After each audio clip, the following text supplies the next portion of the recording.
Santapan Harian Sabtu 27 September 2025.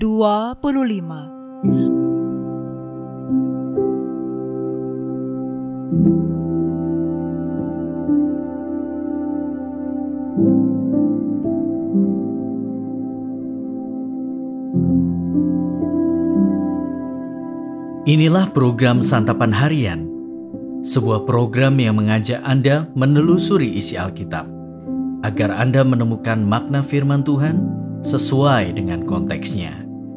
Santapan Harian tertuju bagi Anda yang ingin memiliki kehidupan rohani yang segar, kuat, dan sigap.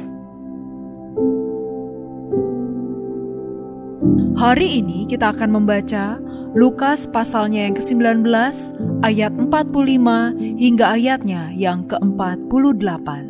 Namun sebelumnya, mari kita berdoa. Kami membuka hati dan berserah kepadamu ya Allah.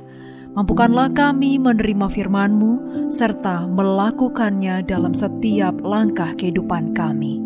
Di dalam kasih-Mu Kristus kami bertelut. Amin. Lukas 19 ayat 45-48. Lalu Yesus masuk ke bait Allah dan mulailah ia mengusir semua pedagang di situ. Katanya kepada mereka, ada tertulis, rumahku akan menjadi rumah doa, namun kamu menjadikannya sarang penyamun. Tiap-tiap hari ia mengajar di dalam bait Allah. Imam-imam kepala dan ahli-ahli Taurat serta orang-orang terkemuka dari bangsa itu berusaha untuk membinasakan dia. Tetapi mereka tidak tahu bagaimana harus melakukannya, sebab seluruh bangsa itu terpikat kepadanya dan ingin mendengarkan dia.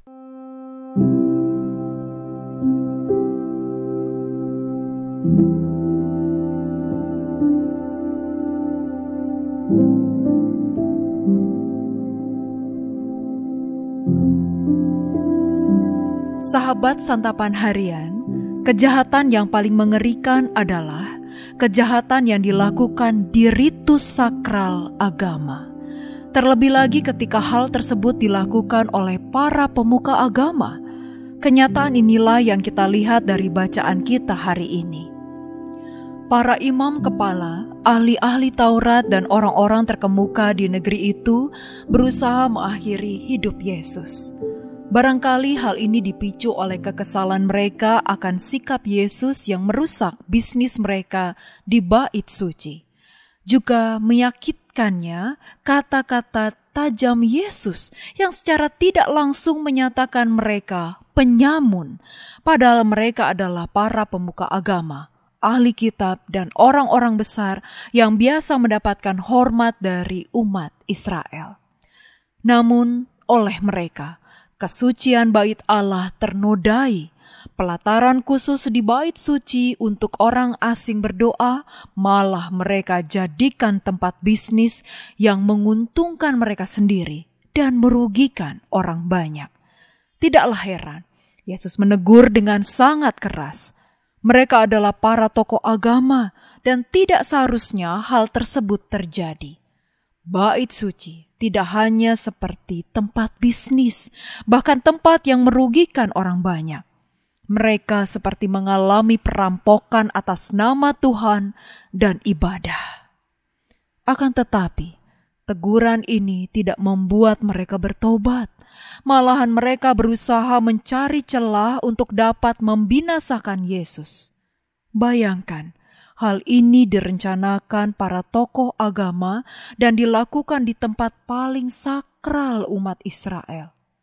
Lebih parah lagi, mereka merencanakan hal itu karena mereka takut kekuasaan mereka terdampak. Mereka takut kehilangan muka dan tidak mau kehilangan pengaruh di hadapan orang banyak. Ketika kita menjadi orang-orang penting di gereja, hati-hatilah. Kita melihat hal yang mengerikan dan tidak manusiawi bisa terjadi di tempat yang sangat sakral dan dilakukan oleh tokoh-tokoh terkemuka secara agama. Kita juga tidak kebal dengan hal itu. Mari kita menyadari dan berhati-hati, serta saling mengingatkan. Marilah kita datang kepada Tuhan dengan berserah penuh dan meminta Tuhan senantiasa membimbing kita. Mari kita berdoa. Tuhan Yesus Kristus, seringkali kami menodai bait-Mu yang suci dalam diri kami. Bantulah kami untuk semakin mampu menghayati kehadiran-Mu dalam tindakan hidup kami sehari-hari. Di dalam kasih-Mu Kristus, kami memohon. Amin.